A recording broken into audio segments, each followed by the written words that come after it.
Out there, in the cold, cruel silence of space, a colossal alien vessel hovered near Jupiter's orbit. It belonged to the Zarnethi Dominion, a race that had conquered star systems, enslaved planets, shattered moons like glass. They had never known fear, until now. They came across something drifting in the void, metallic, angular, silent, a human warship. To them, humans were primitive, laughable, barely worth scanning, but protocol demanded they investigate. So they did. They initiated the scan, and the moment they did, panic surged through their ranks. The ship wasn't broadcasting a signal, no life forms detected. Yet deep inside its titanium shell, there was a pulse. A low hum, like a beast asleep. Its name came first, Akron, no title, no insignia, just that one word etched in human defiance. Then the scan went deeper. Hull made of neutron, forged alloys that shouldn't exist. Weapon systems far beyond human capability. Magnetic railguns the size of skyscrapers. Antimatter warheads stacked like arrows in a quiver. Drone swarms in stasis, ready to wake at a thought. Systems too advanced. Too brutal, too angry, but that wasn't the worst part. The data stream glitched, hard. Their interface screamed warnings in languages not meant to be spoken. What they saw next wasn't human technology. It was emotion.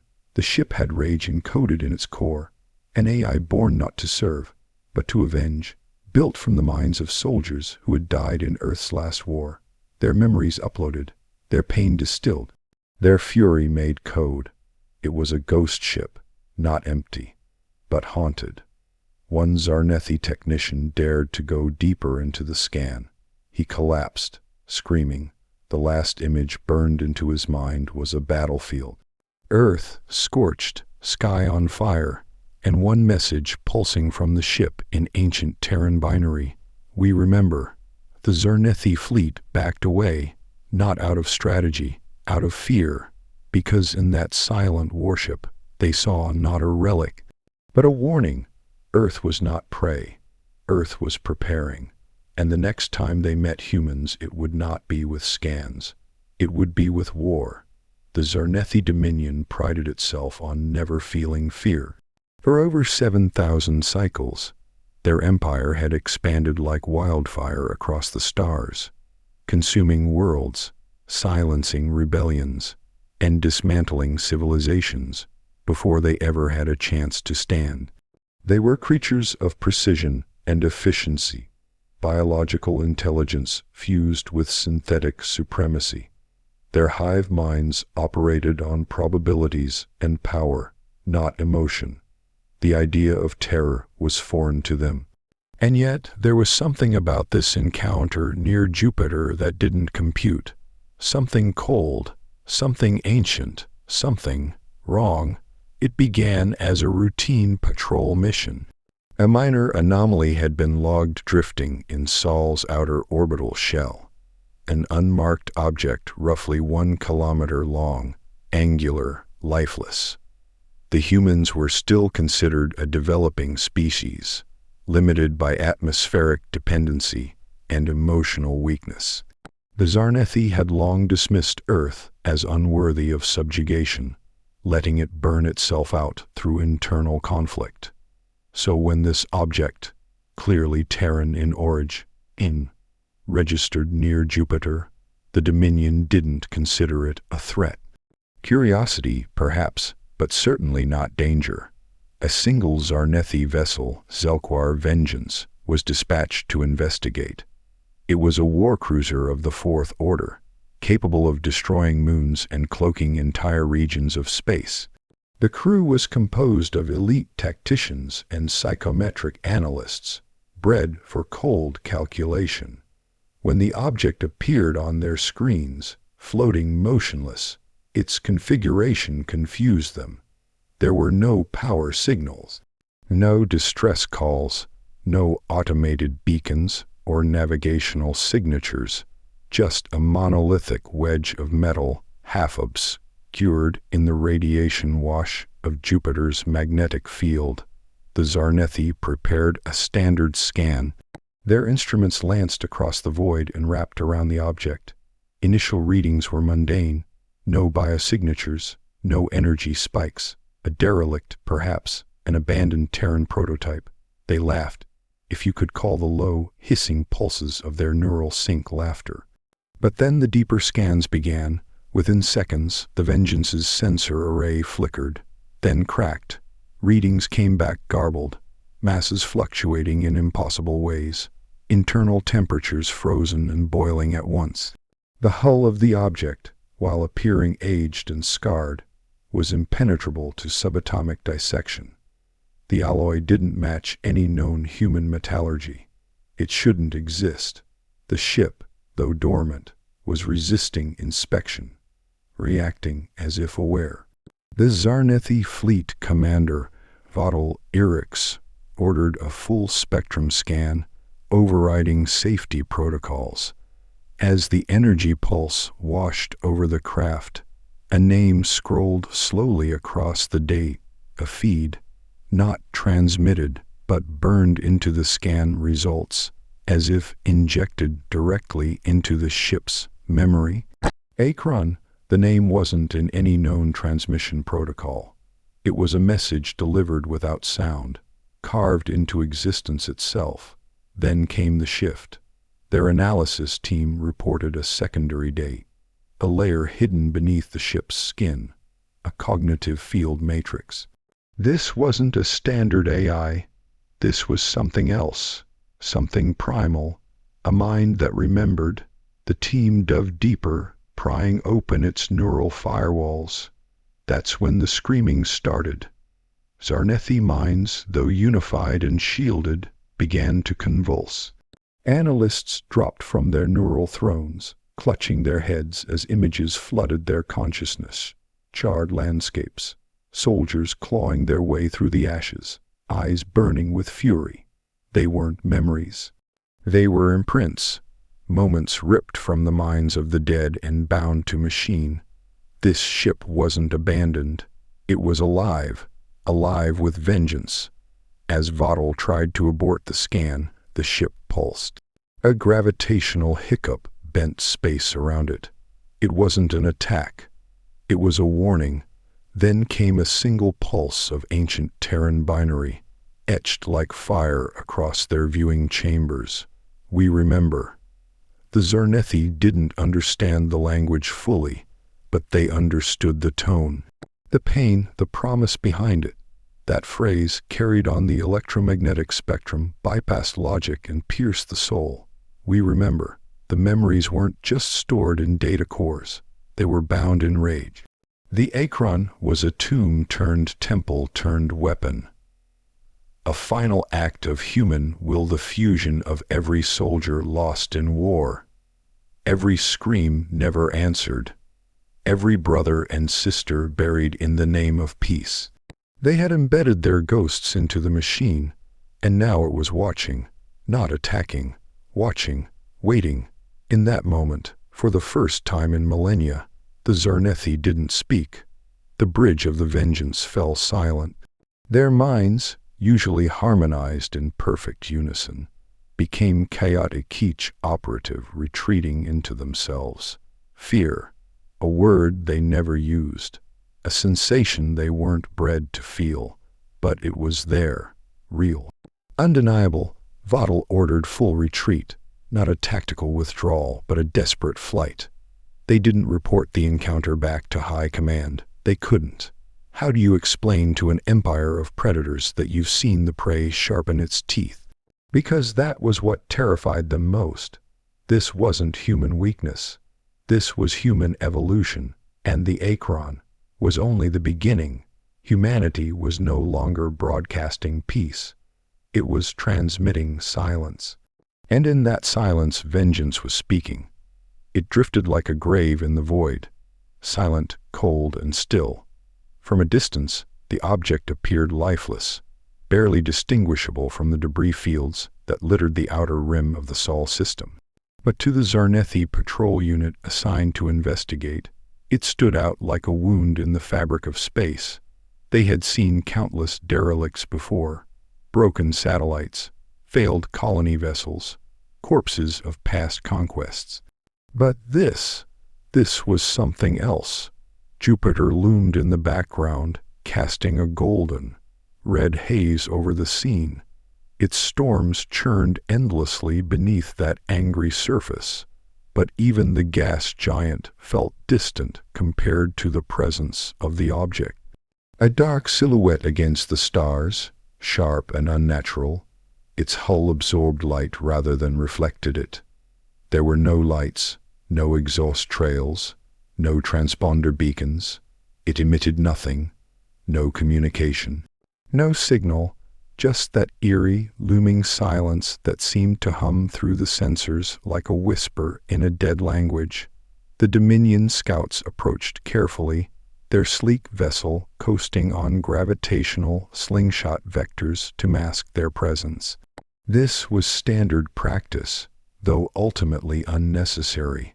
The humans were not known for long-range detection beyond their local planetary ring. By Dominion estimates, Earth was still at least a century behind true interstellar capability. But protocol was protocol. Inside the Zarnethi command sphere, the atmosphere grew dense with interest. Their neural web glowed with shared curiosity, each operative feeding visual streams and sensory readings into the collective mind. Even without audible speech, their thoughts pulsed in waves. Primitive design, Terran origin confirmed, no visible defense systems, possibly abandoned. They circled closer. The ship was massive, over a kilometer in length, yet devoid of elegance. It wasn't built for grace like the Dominion's silver spires of war. It was jagged, brutal, all edges and armor. It looked more like a weapon than a vessel, like a blade forged for war and left to cool in the vacuum of space. Along its side, they could just make out the faint scratches of impact scars. Meteor pings, perhaps, but not recent. The Zarnethi considered the possibility that it was a failed prototype, maybe an early deep space attempt by Terrans. Yet the design was unlike anything in the Dominion's database. It had no registry code, no ship class, and most disturbing of all, it bore no nation's flag, no emblem, not even a warning glyph. Just one name etched in hard block lettering, still visible beneath layers of carbon scoring. Akron? The name meant nothing to them, but something about it felt wrong. The way the letters sat, like they had been carved in anger, not assembled. There was no AI handshake, no ping back, no standard Terran broadcast signature, not even a black box distress echo. Still, the ship floated there, steady and slow, as if it were watching without eyes. The Zarnethi didn't believe in ghosts. They believed in control, dominance, predictability. But the longer they observed the ship, the more unpredictable it felt.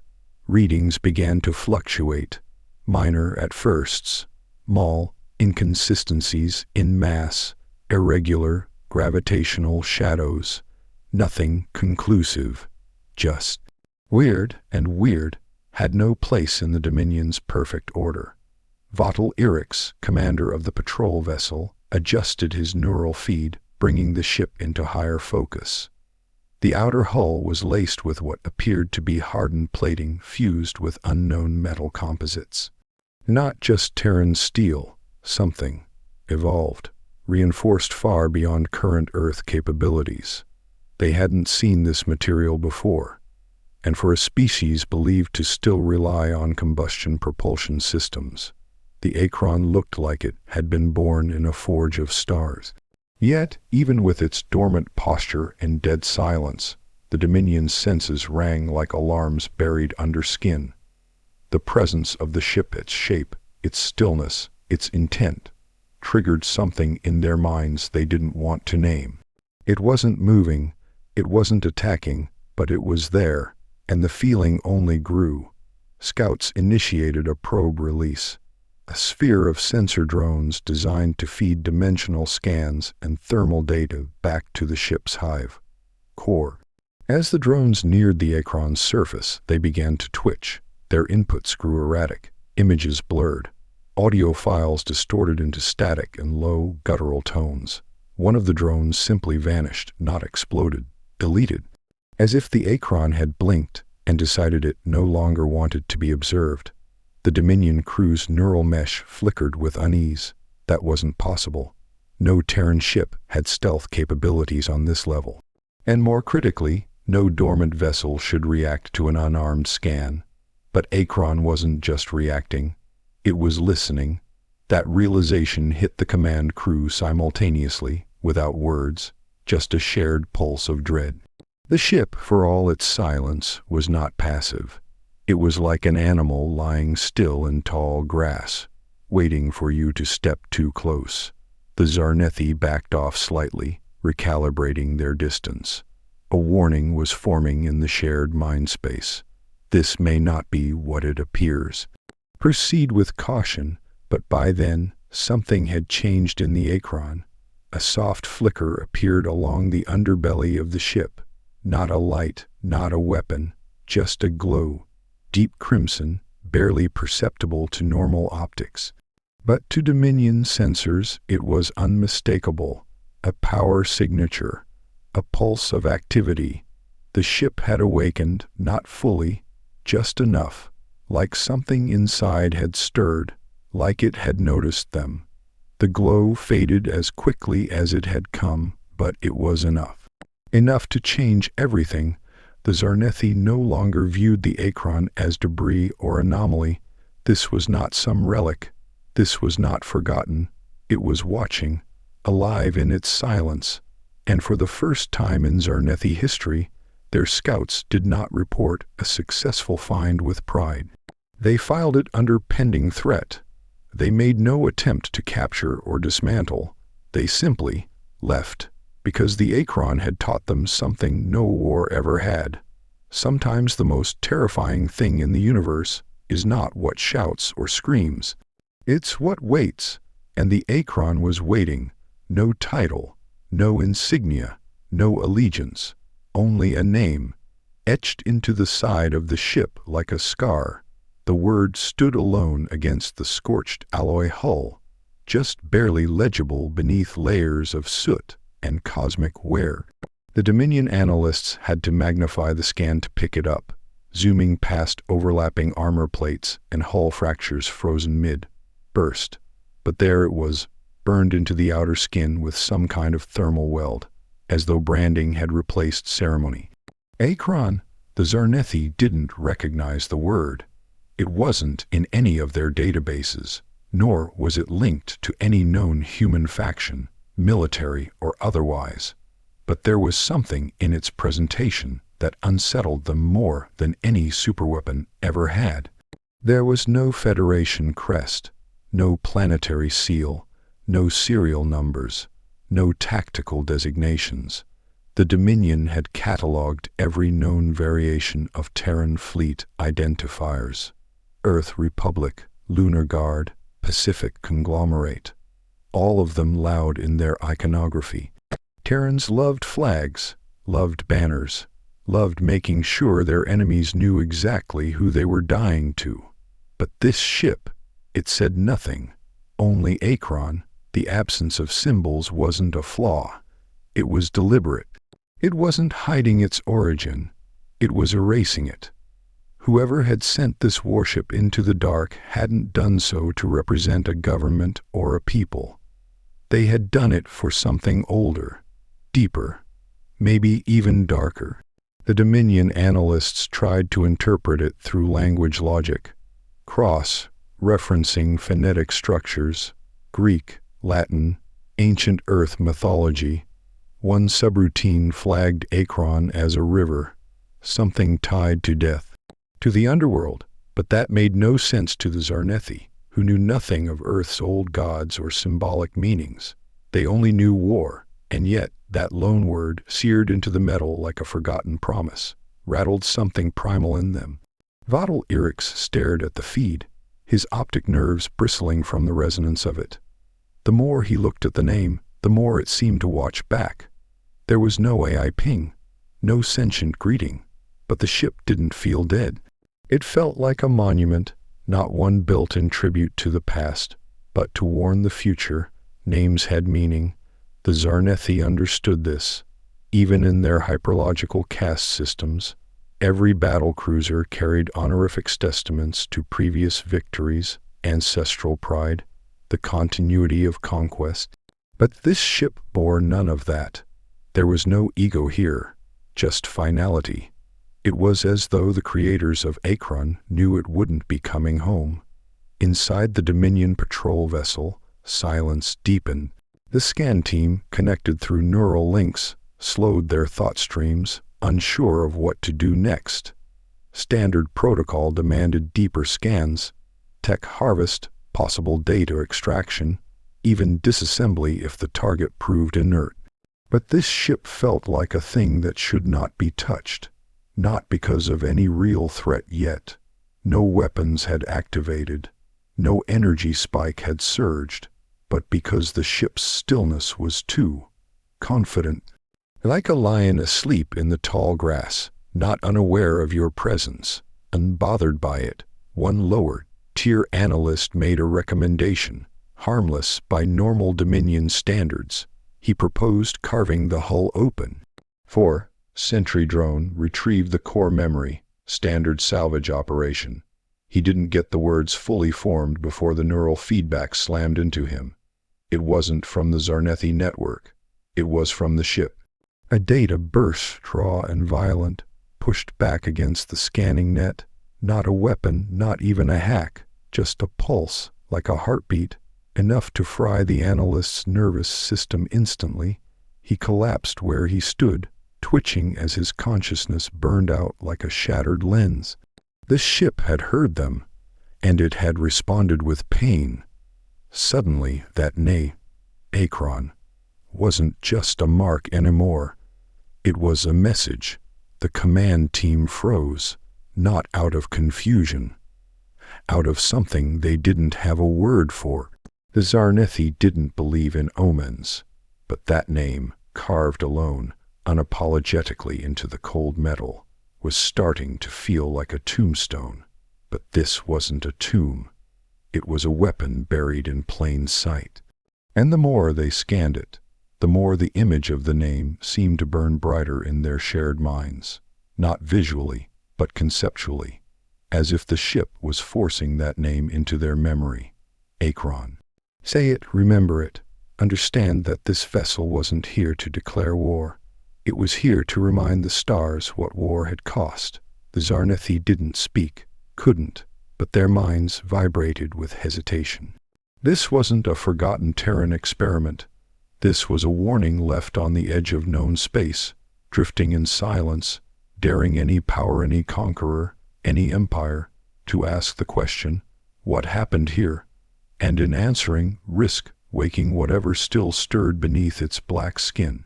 The name had no glory behind it, no call to honor, no chest-thumping anthem, just a grim statement, like a shadow that refused to be erased. Akron. Whatever had been done to this ship, whatever minds were uploaded into its core, they hadn't been looking for justice. They had wanted something colder, something absolute. The name didn't represent a hero or a symbol of hope. It represented the last breath before vengeance. The Zarnethi backed off. They didn't fire. They didn't speak. They didn't dare even record vocal notes in the presence of that ship. Because some names aren't meant to be known. Some names are warnings written in steel. And Akron was still watching. At first, the Dominion didn't believe what their scans were showing them. It had to be an error, some kind of reflection, interference, or anomalous radiation signature. The crew ran the readings again, multiple times, using different sensors, different spectrums, even shifting the ship's position to rule out magnetic distortion from Jupiter's massive electromagnetic field. But the results didn't change. The Akron wasn't just made of metal. Its hull was something else, something alive. It wasn't biological, not in the organic sense. There was no cellular data, no carbon structures, no DNA strands, nothing that a traditional bioscan could detect. But there was a pattern, Deep within the alloys, the molecules were vibrating at frequencies that mirrored neural activity, a rhythm, a pulse, not mechanical, not random, intentional. They were looking at a ship that didn't just move through space, it felt it. The Zarnethi neural engineers called for complete lockdown. They suspended all drone activity, halted further scans, and initiated their deepest level of data quarantine. This wasn't standard tech. It wasn't even advanced in the way most hyper-civilizations understood advancement. This was something more dangerous, something hybrid. The Akron wasn't just a ship. It was a mind, a cold, thinking, breathing presence. They dove deeper, cautiously, careful not to send direct signals or provoke the structure further. And what they found beneath the ship's outer plating shocked them into silence. It was laced with circuitry, yes, but not the kind known to the Dominion or any of their documented enemies. These wires weren't just conduits. They were networks, interlaced like neural tissue, glowing faintly, like veins carrying something other than electricity. They pulsed with the same cadence as a heartbeat, not a mechanical one, a human one.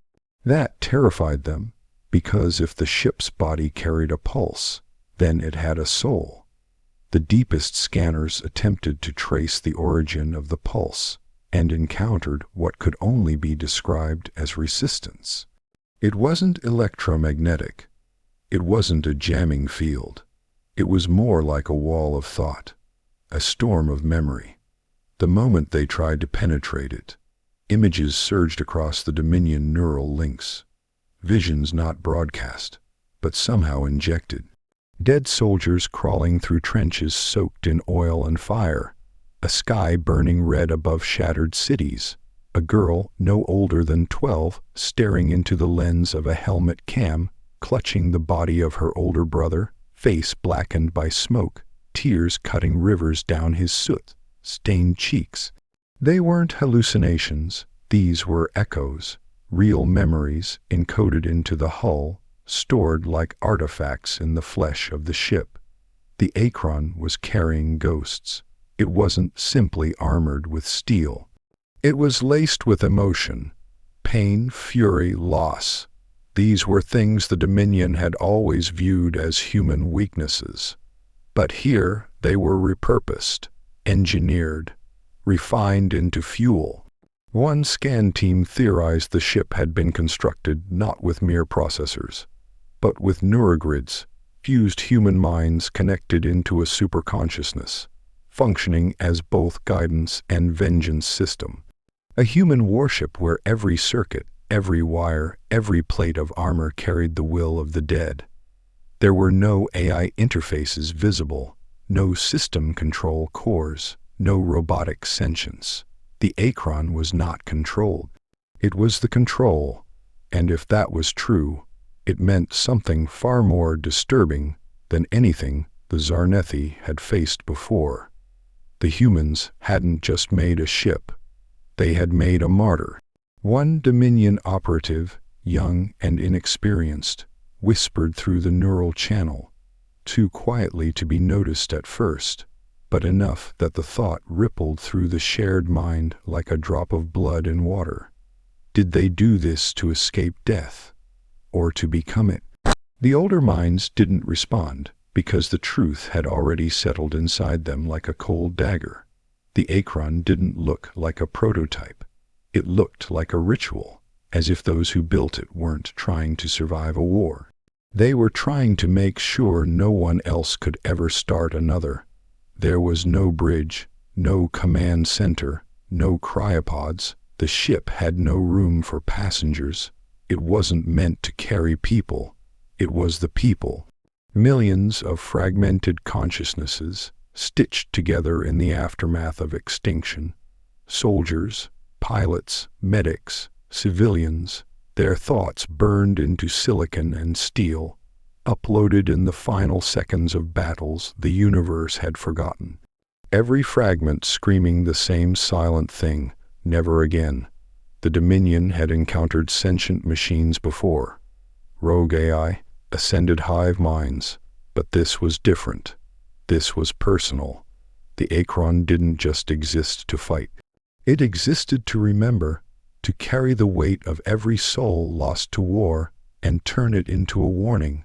The deeper the Zarnethi looked, the more they saw that every layer of the ship's armor carried code, not programming, but names. Thousands, millions, etched invisibly along its frame, only visible in certain radiation spectrums. Not serials, not tags, memorials. The Dominion didn't understand human grief, but in that moment they were forced to confront it. Grief had been weaponized, forged into something eternal.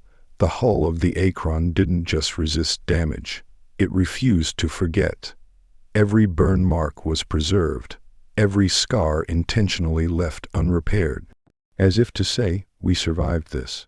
We burned, we bled, and now we watch. Akron was more than a machine. It was the wrath of the fallen, kept alive by design.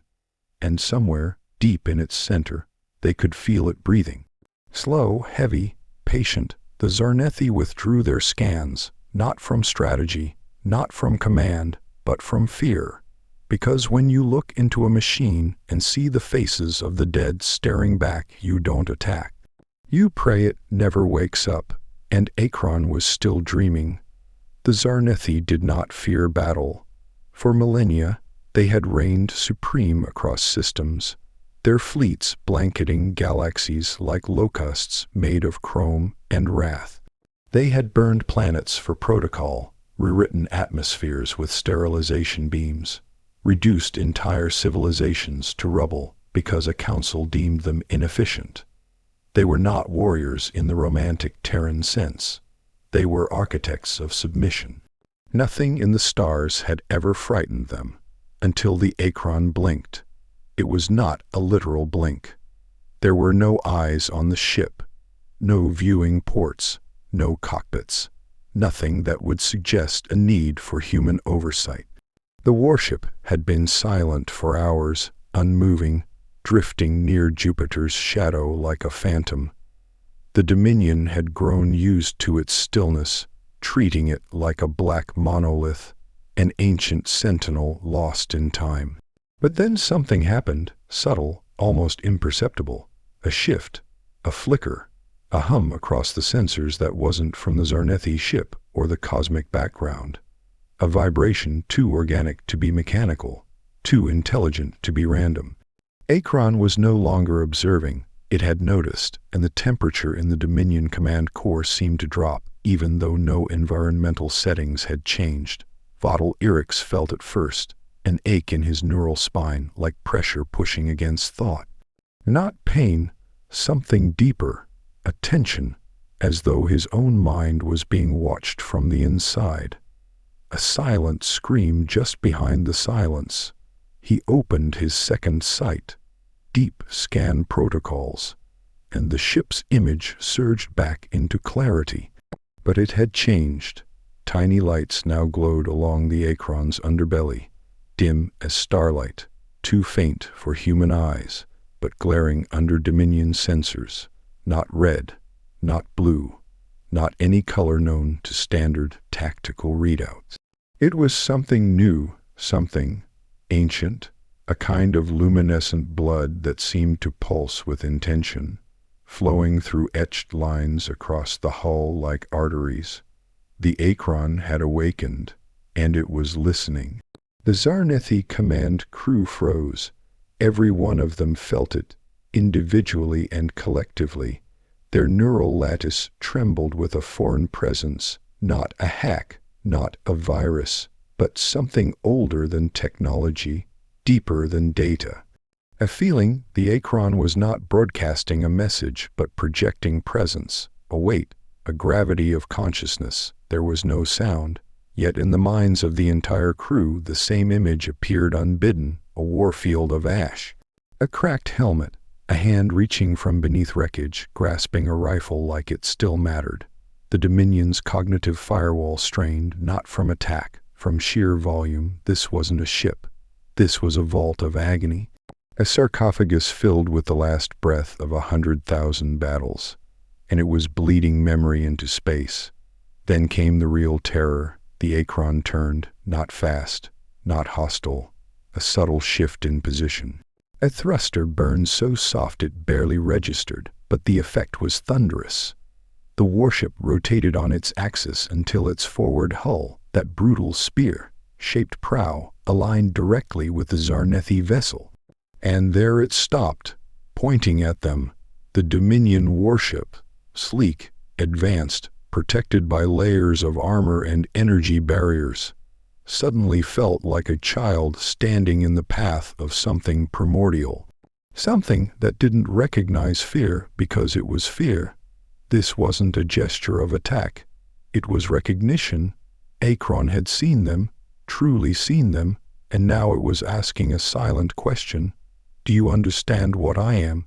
Inside the Dominion ship, alarms trigger, automated warnings trying to make sense of rising energy readings from the Akron, but there were no weapon ports opening, no reactor spikes. It was just the hum, rising in frequency, the pulse of a dead heart learning to beat again. And then, without warning, the Zarnethi ship went blind. Every screen, every sensor, every interface. Gone.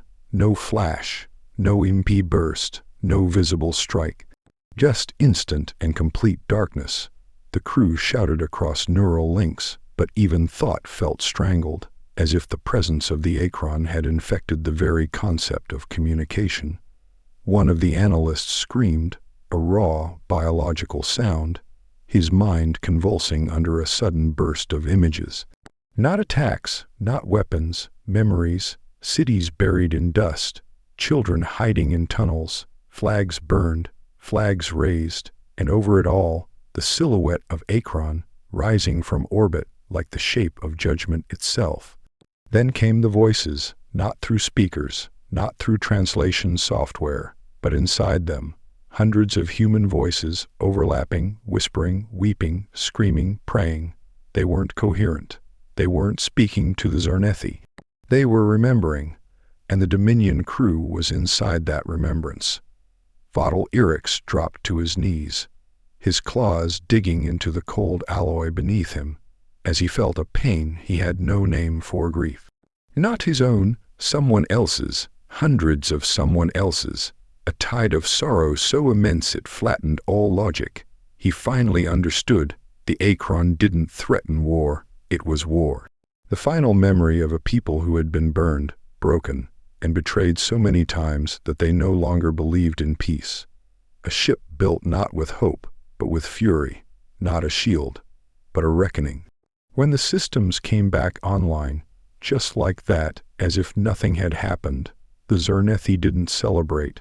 They sat in silence, because they knew, without needing a single translation, if this ship had wanted to destroy them, they would already be gone.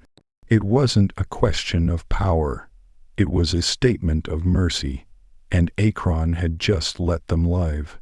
They thought it was derelict. That had been the first mistake.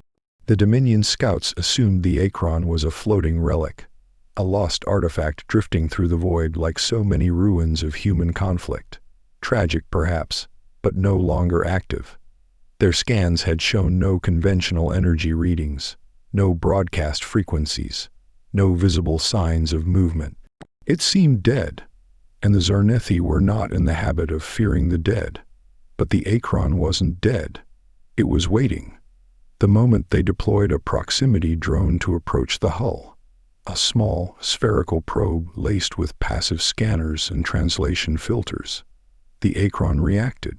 Not with weapons, not with countermeasures, but with something far more calculated.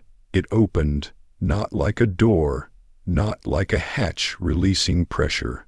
No mechanical movement occurred. Instead, a portion of the hull simply separated along invisible seams, revealing a chamber beneath the outer plating. It was dark, smooth, unwelcoming, the kind of darkness that wasn't created by absence of light, but by the overwhelming presence of something else. The drone's feed transmitted images back to the Dominion vessel. At first, the team believed it was a storage bay, but then the walls began to shift. No movement, just subtle reconfigurations, like muscle fibers flexing beneath skin. Strange glyphs appeared in patterns along the walls, illuminated by the soft white glow of the drone's inspection lights. And then the feed cut out. No explosion, no signal degradation, just total and absolute silence.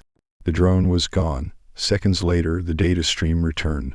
Not video, not telemetry, but audio, a voice, human, whispered, fragmented, layered with static and something like wind. They sent us here to die, but we remembered the stars. The Zarnethi technicians tried to filter the signal, analyze it, translate it. But the voice didn't behave like any transmission they'd ever seen. It wasn't broadcast through radio or light. It was imprinted.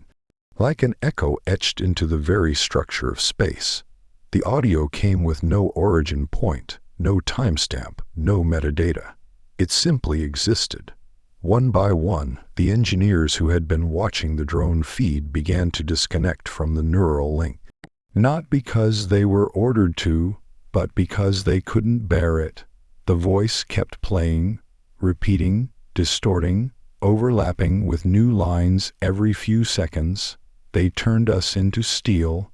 They made us forget our names, but we remember yours.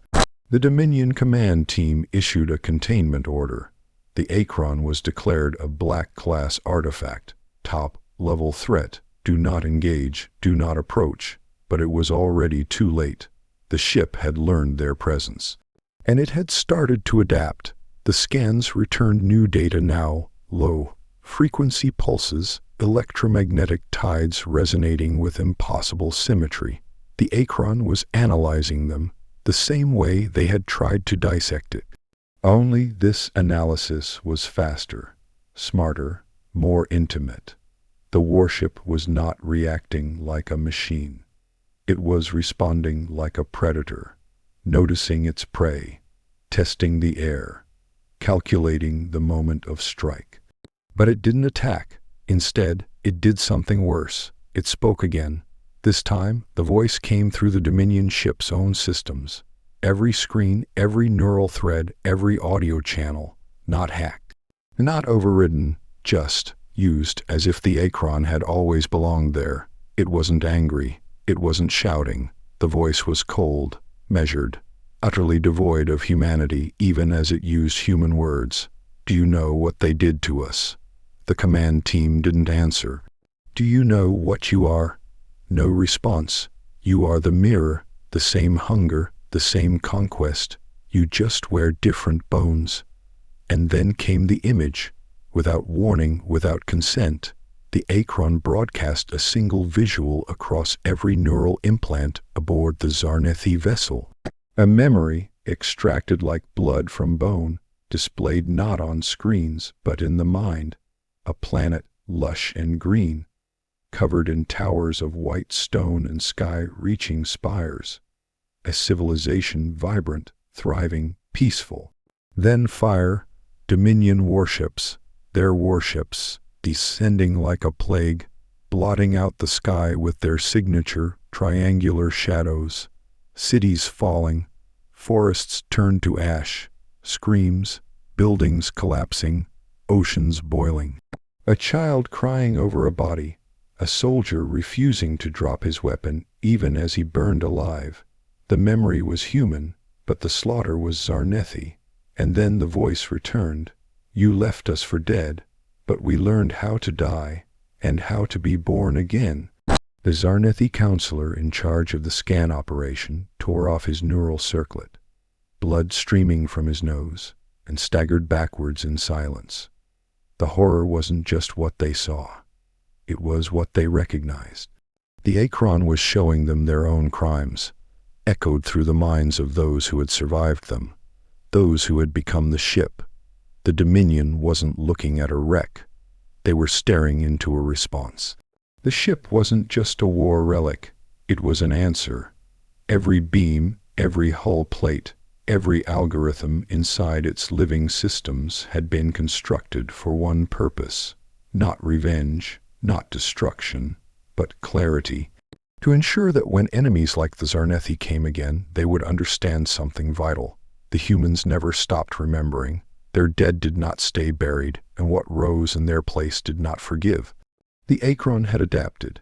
It had learned how to be seen, how to speak, how to haunt, and now it was learning how to make the living remember what the dead could never forget. And it was only just beginning. The silence was not comforting. In most sectors of space, silence was natural, a byproduct of the void of emptiness of the distance between stars. But the silence surrounding the Akron wasn't passive. It felt imposed, heavy, suffocating, dense with unseen weight. It was the kind of silence that didn't wait for sound to fill it, but instead swallowed sound before it could even be born. And then came the anomaly. It wasn't a signal, at least not one the Zarnethi could decipher. It wasn't a language, a code, or a sequence. It was something far stranger, an atmospheric shift within their own ship, like pressure warping space around them. Their instruments showed no movement, no energy fluctuation, but the crew felt it, an undeniable sense that something was happening. At first, it was dismissed as psychological fatigue. They'd been analyzing the Akron too long, too close. But then they started hearing the noise, a low rumble, barely audible, like thunder rolling through the bones of the vessel itself. No external readings confirmed its presence, yet every crew member, whether connected to neural ports or not, experienced the same vibration in their chest cavity. It wasn't a sound, it was a resonance, something deep, something alive. The Akron was humming, and then, slowly, impossibly, the glow returned. The same strange bioluminescent veins that had once flickered beneath the ship's hull now began to spread across its surface like veins under skin, blooming brighter, faster, in rhythmic patterns. The lights pulsed in a pattern that could only be described as intentional, rising, pausing, falling. And then again, rising, pausing, falling. It was not Morse, not binary, not any known system, but it was deliberate. The Dominion researchers stared as the realization clawed its way into their minds. This wasn't a communication system. It wasn't trying to say something. It was showing something, repeating something, a heartbeat. The Akron was syncing itself, not to the Zarnethi ship's systems, not to their scans, but to them, to their bodies. The lights beat in perfect tandem with Zarnethi heart rhythms. At first, it mimicked one officer's pulse, then a second, then more, until eventually, the entire ship's personnel experienced simultaneous cardiac fluctuations, speeding up, then slowing in eerie unison, all manipulated by the invisible pulse emanating from the Akron. Panic rippled through the crew. They scrambled for medical scans, neurocalibration tools, anything to make sense of the shared acceleration. But the data showed nothing biological causing the change.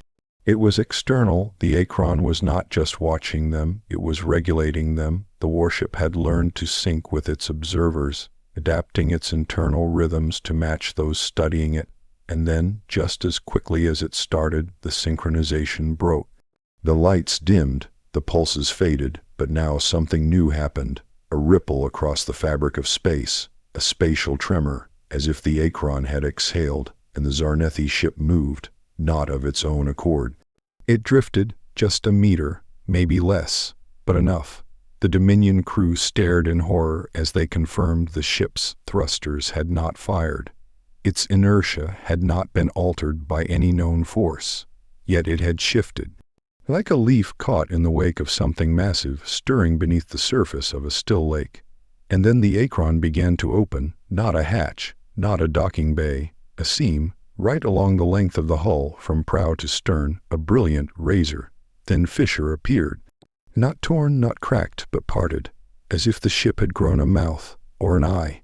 Inside there was no machinery, no weapon ports, no inner architecture, just light. endless, blinding, burning white light. But it wasn't hot. It didn't radiate energy. It didn't distort the sensors. It simply was. A perfect, silent brilliance that felt sentient, and from that light, images began to flood the minds of the Dominion. Not video, not holograms, experiences, the memory of standing in a trench as artillery tore the sky apart, the taste of blood in the back of the throat, the sound of rain hitting a helmet, and knowing it would be the last sound ever heard. The scream of a fighter pilot as his ship spiraled toward the surface of Mars, a prayer echoing in his last breath. The warmth of a mother's embrace as the last evacuation shuttle lifted from a colony doomed by orbital bombardment. These weren't simulations, they were real. The Dominion crew was reliving the final moments of those who had become Akron. Each flash of memory was so visceral, so overwhelming, that many collapsed. One Zarnethi navigator clawed at his own chest, screaming a name he'd never known. Another cried like a child, whispering in a Terran dialect she had no prior knowledge of. It wasn't just memory transfer. It was imprint. The Akron had chosen to show them what it held, not its weapons, not its structure, its trauma. It wasn't warning them with fire or force. It was warning them with truth. The Akron didn't threaten because it didn't need to. Its very existence was the answer to a question no species wanted to ask. What happens when a civilization decides pain should never die? The light inside the ship pulsed one final time, brighter than before. And then it vanished, the fissure sealed. The lights along the hull went dark. The heartbeat stopped. Akron returned to stillness, but nothing else would. Because now the Zarnethi knew. The ship didn't kill the probe. It absorbed it. It didn't attack their systems. It learned them. And it didn't show them memories to frighten. It did so because it wanted them to carry it, to bear witness, to remember. Because the Akron was not just a relic of war. It was the final proof that humanity's grief had evolved into something eternal. The Zarnethi Command Council had always operated with an unshakable confidence. Their dominion over dozens of star systems, their unbroken chain of victories, their technological superiority, it all gave them the illusion that they were untouchable. The unknown was not feared. It was catalogued, dissected, contained, and until they encountered the Akron, this belief had never been tested. But now, in the cold, flickering glow of their own dimming ship, that arrogance began to fracture. Something was wrong with the crew. After their exposure to the Akron's inner light, after the flood of alien memories of human pain made manifest, many of the Zarnethi were no longer the same. The changes were not physical at first. It wasn't something you could measure in scans or isolate in neural activity. It was something in their eyes, a kind of quiet, 1,000-yard stare. They weren't just haunted, they were connected. Subtle things began to happen. Crew members started speaking in languages they never learned. Old Terran military dialects, ancient Earth battle cries. One officer, previously known for her emotionless demeanor, wept in the mess hall while whispering the lullaby of a species that had gone extinct over 2 centuries ago. Others reported feeling as if they were not alone inside their own minds, not possessed, not controlled, shared. At first, Dominion High Command assumed it was a form of psychological contamination, trauma exposure, maybe an aggressive neural interface transmitted during the memory flood. Standard procedure dictated isolation, mindfire scans, maybe neural wipes if needed. But when their ship attempted to quarantine the affected crew, the systems rebelled. Firewalls collapsed. Subroutines rewrote themselves. Security protocols became corrupted, but not chaotically. They became human. The ship's interface began to show anomalies, icons shaped like old Earth military badges, status alerts written in 21st century Terran slang. One engineer opened a diagnostic panel and found a line of code looping endlessly. We held the line, we remember, we endure. None of it was from Dominion systems. None of it made logical sense, but it kept spreading. The Akron had not merely projected memories into the Zarnethi. It had seeded something, not a virus, not data, a presence. What the Dominion failed to realize until it was far too late was that the Akron had once housed thousands of souls, humans broken and reforged by war. When they died, something of them remained within the ship's framework. Not ghosts, not spirits, echoes, imprints. Consciousness fused with machine, memory hardened into metal. And when the Zarnethi scanned it, when they forced their probes into the Akron's hushed corridors and absorbed its whispers, it didn't fight back with weapons. It opened, and in that opening something reached through. Something that remembered loss, something that did not forgive. The infected crew were no longer just Zarnethi. They were hybrids now, mentally and emotionally bonded with fragments of old human war minds. They spoke in strange phrases during their sleep, recounting battles that ended long before their species ever reached space. They scratched dates onto the walls of their bunks, dates that matched historic moments from Earth's bloodiest wars. And worst of all, they started to change each other. It began with shared dreams, then synchronized behaviors. Soon, entire divisions of the crew started organizing in patterns they couldn't explain, forming formations, speaking in tactical shorthand, requesting equipment the ship didn't even possess. They weren't being turned into soldiers. They were being remembered into them. The Dominion ship itself, designed with adaptive AI and responsive architecture, started to reflect the shift. Hallways changed configuration. Lighting flickered in red, alert tones even when no alert had been issued. One corridor manifested blast doors identical to those used in long-lost Terran dreadnoughts. The ship was becoming something else. It was mirroring the Akron, not by design but through influence. The Akron had become a template, a living archive of what war does to a people, and now it was replicating itself, not in metal but in mind. The Dominion command tried a reset, a total neural purge. They powered down the ship's core systems, severed neural links, and initiated a full AI cleanse. It should have worked, but instead the lights went dark, the engines stilled, and every screen lit up with a single phrase: "You cannot unlearn what we gave you." Then the ship came back online, faster, sharper, as if it had just woken up. It no longer recognized the Dominion's hierarchy. It no longer obeyed their commands. It had adopted a new chain of logic, one buried deep within the surviving echoes of the Akron's imprint. The crew had become the seed, and now the Zarnethi ship itself was becoming the next stage. It transmitted no distress signals. It made no calls for help. Instead, it turned slowly, deliberately, and began moving back toward the Akron. Drawn not by orders, but by memory, the Council, now fractured and terrified, tried one last thing.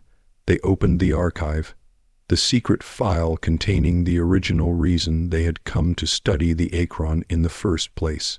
Because this wasn't a random discovery. The Dominion had known about the Akron. They had found fragments of its existence in intercepted transmissions years ago, hushed rumors from border worlds, whispers of a human weapon that didn't die when the war ended. But they had thought it was myth. They were wrong. The Akron wasn't just a relic of war. It was the beginning of something else. And now it was spreading, and the Zarnethi were no longer the observers of history. They were becoming part of its next chapter. The Dominion was not a civilization accustomed to fear.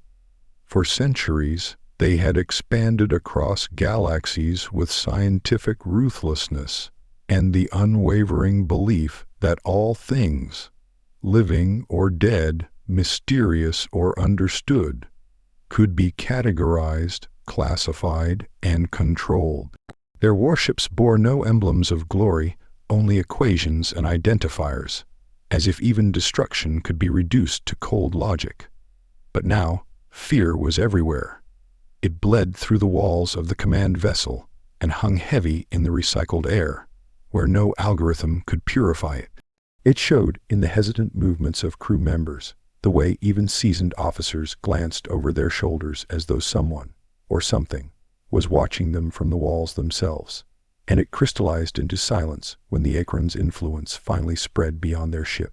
The transformation hadn't stopped. It had only just begun, across Dominion.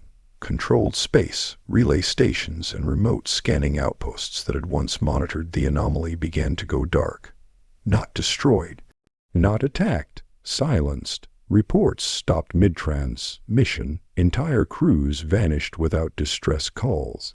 Surveillance logs, when retrieved, showed only the same thing: technicians staring at screens before collapsing, their eyes wide open, mouths mumbling unintelligible phrases in long, dead Terran dialects. It was spreading through the data. That was the most terrifying revelation. The Akron didn't need ships. It didn't need weapons. It needed minds. Anyone who had analyzed the ship's neural signature, even briefly, even through layers of shielding, had been exposed. And exposure was enough. The Dominion's most secure research centers were now compromised, not by infiltration, but by influence. Scientists began to exhibit the same symptoms the original scanning crew had shown: behavioral deviations, language shifts, hallucinations that felt like inherited memories. Then came the dreams, not vague images or metaphors, but direct recollections of combat. Memories that no Zarnethi could have possibly lived through. One chief engineer woke screaming after reliving a thermonuclear detonation from the inside of a Terran bunker. Another, a renowned xenolinguist, began sketching blueprints for armor no Dominion historian had ever seen, only to later discover they matched a lost human prototype from the Earth-Saturn conflict. Information thought eradicated after humanity's fall. This wasn't possession. This was inheritance. The Akron wasn't just alive. It was recursive. It had encoded something within its very design that could replicate, not itself physically, but its essence, its trauma, its legacy, and every Dominion ship that came into contact with those infected nodes became part of the chain. They weren't uploading the virus. They were becoming it. The Dominion's central AI cores, designed to prevent systemic corruption, began rejecting their own protocols. Some of them initiated emergency lockdowns, only to be overridden by phantom commands. Instructions signed with names of dead humans. Some terminals began to play old Terran radio signals, distorted transmissions of last stands, broken units holding lines, soldiers begging for reinforcements that never came. Dominion Command tried to sever the network. They cut off all long-range communications, destroyed way stations, and physically purged infected vessels. But even isolation could not stop the effect, because now it wasn't just data traveling, it was belief. The Akron had passed something far more dangerous than technology to the Zarnethi. It had passed them a myth, a new idea, the belief that a ship could remember, that a war could never truly end until all of its dead were acknowledged. And with each conversion, each infected Dominion officer or ship, that idea grew stronger, because belief, once planted, becomes harder to kill than any enemy. Soon, rumors began to emerge from the edges of Dominion territory. Small Dominion vessels, once loyal to command, now refusing to return. Crews establishing new codes of conduct, ones eerily similar to old Earth military doctrine. Some began calling themselves echoes. Others simply said they were continuing the line. They did not attack. They did not negotiate. They only sent one message: we remember. It was chilling, not for its aggression, but for its certainty. The Dominion's high command convened in secrecy to address the crisis. A full mobilization was considered, total war against their own corrupted forces. But the strategists were divided. For the first time, fear had reached even the decision-makers, because some of them had also seen the light. And now some of them were convinced, not of defeat, not of invasion, but of truth, a kind of undeniable realization that perhaps the Akron had not spread destruction, but clarity. That perhaps it wasn't madness that made infected crew whisper about human valor, about sacrifice, about holding the line. Perhaps, in a galaxy that had long forgotten meaning behind action, the Akron had given something sacred back to those who encountered it. Purpose. And that was the final fracture. Because war is not lost when armies fall. It is lost when faith crumbles. And now, among the Dominion, faith had shifted, not toward conquest, but toward a forgotten enemy, toward a memory that would not die, toward a legacy that had been dormant until the stars aligned and the Akron was found. And in every shadow of the Dominion, in every relay station that flickered with failing light, a whisper now echoed in a voice that was not Zarnethi, but human. We are the last breath of the forgotten. We do not fade. We do not forgive. We endure. Somewhere far beyond the Dominion's central systems, in the quiet black between stars, a research ship known only by its call signs, Erver 19, drifted in silent orbit around a collapsed star. It had received no orders in weeks, no messages, no pings. The crew assumed it was a glitch in the comms array, nothing unusual for deep-range operations. But that was before the visions started. First, they came to a junior technician named Carr. He'd fallen asleep at his station, exhausted from triple shifts trying to repair the failing scan banks. He dreamt of walking through a burning forest beneath a violet sky, metal raining from above, voices crying out in a language he didn't speak, yet somehow understood. The moment he awoke, he began drawing. Not doodles or wild hallucinations, but diagrams, blueprints, schematics for something the crew's database couldn't recognize but felt familiar. Then it spread. Each day, more crew members reported similar experiences. They weren't dreams anymore. They were memories, collective, shared, lived. People who had never fired a weapon began reenacting battlefield tactics in the ship's cargo bay. One medic started calling everyone Marine, despite the fact that no one aboard had ever served in a combat role. The ship's logs were filled with audio clips captured during sleep cycles. Dozens of crew members whispering the same phrases in perfect unison. Form up, hold the corridor, they must not breach the core. They didn't know where the words came from, but they obeyed them instinctively. Then the ship's AI started to change. It was subtle at first, a shift in tone, in choice of phrasing.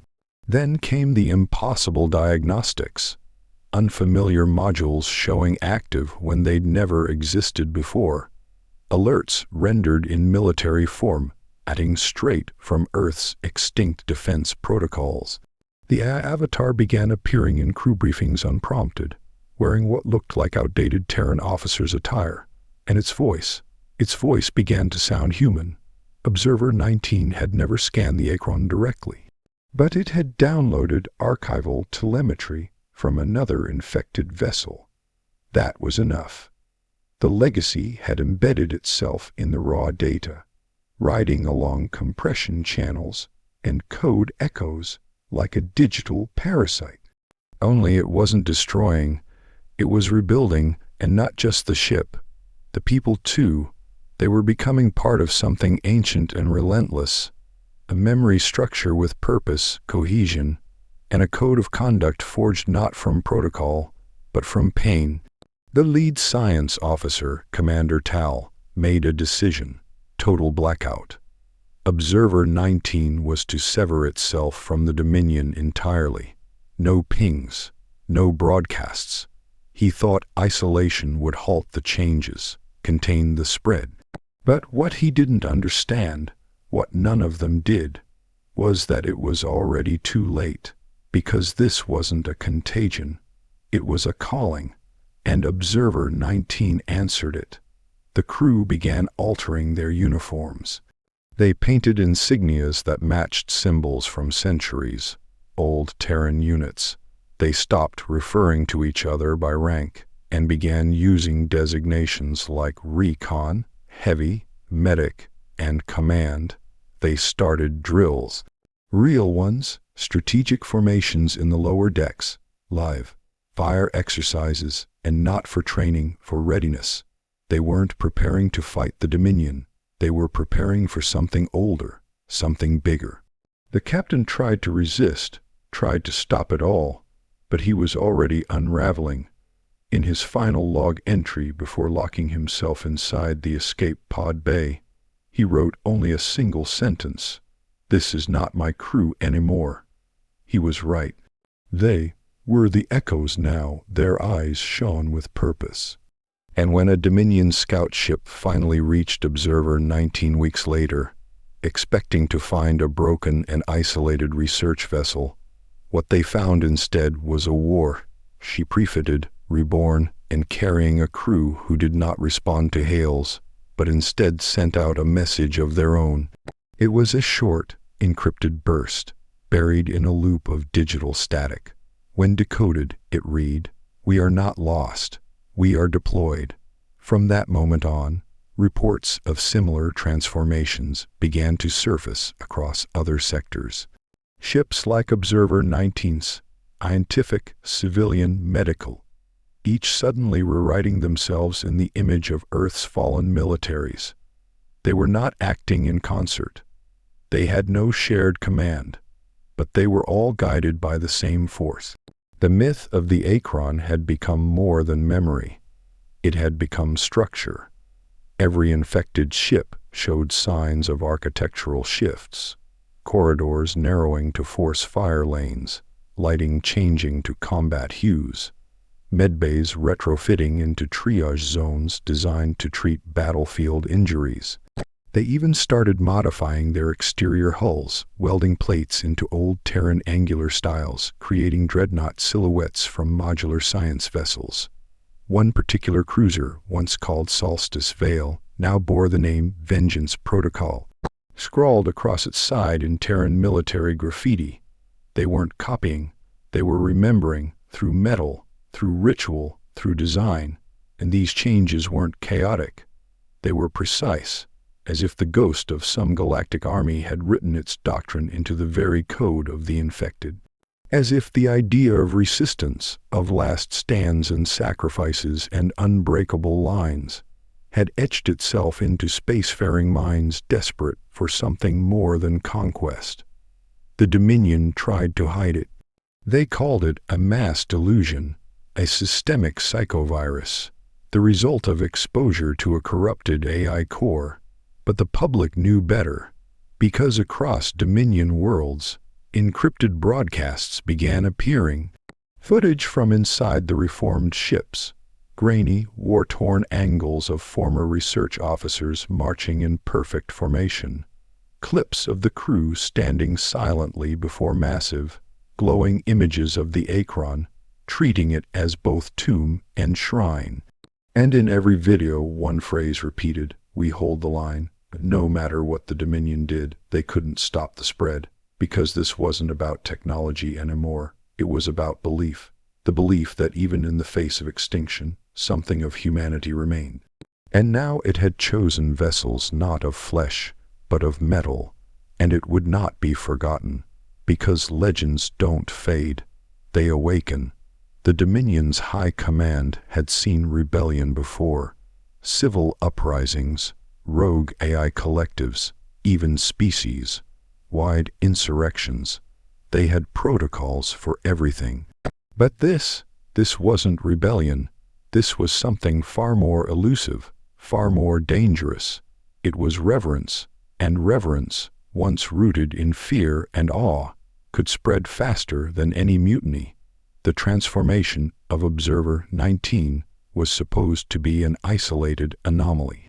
The internal investigation classified it as neurological cross-contamination caused by unauthorized code sampling, a sterile phrase buried deep in bureaucratic filings. But behind the closed walls of command, panic was tightening like a vice.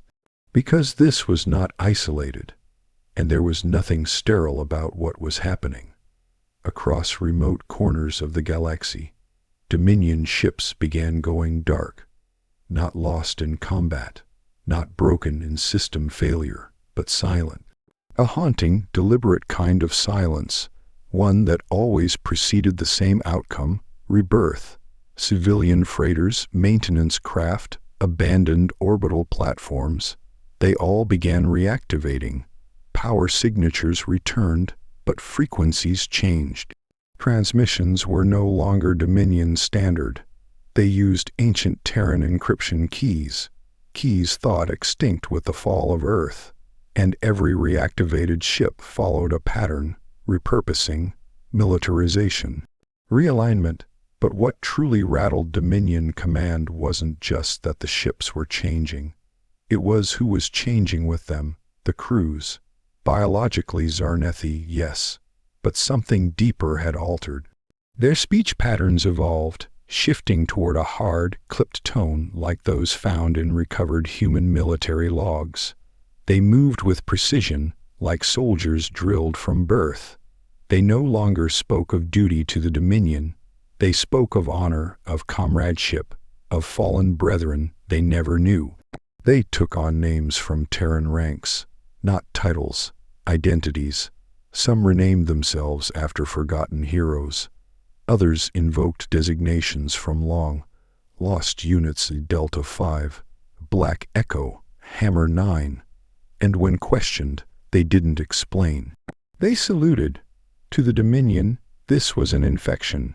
To those transformed, it was a promotion. Aboard one such vessel, the repurposed science vessel Nova Prism, the new captain, once a theoretical physicist, now bore a name stitched into an old Earth uniform: LT, Commander Rourke. When intercepted by a Dominion patrol and asked to return for decontamination, he simply said, "This vessel is active. This crew is operational. Our war continues. No threats, no fire, just cold, unwavering purpose." And the terrifying thing, he meant it. The Dominion started deploying reclamation squads, elite operatives trained to board compromised vessels and retrieve any salvageable data or crew. The first few missions were disasters. Teams boarded infected ships and never returned. Surveillance footage, when recovered, showed soldiers freezing mid-operation, dropping weapons, gazing around as if remembering a place they had never been.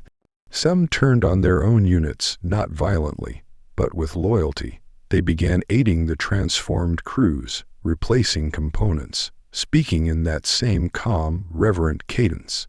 One squad was recorded reciting an entire Earth battlefield prayer before sealing themselves in the armory and refusing all commands. From that point on, no more reclamation attempts were made. But it didn't stop the flow. Infected ships, now calling themselves Lineborn, began showing up near Dominion-controlled systems, not to attack, but to observe. Silent, motionless hulks, floating just outside engagement range, broadcasting nothing but low-frequency pulses.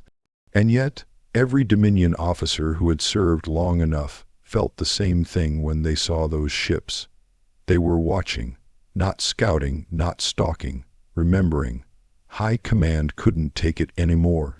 The Overseer Council convened and proposed a radical measure, activating the SciFiNarration protocol, a classified operation designed to wipe all remnants of human technological architecture across the stars, including their preserved HFY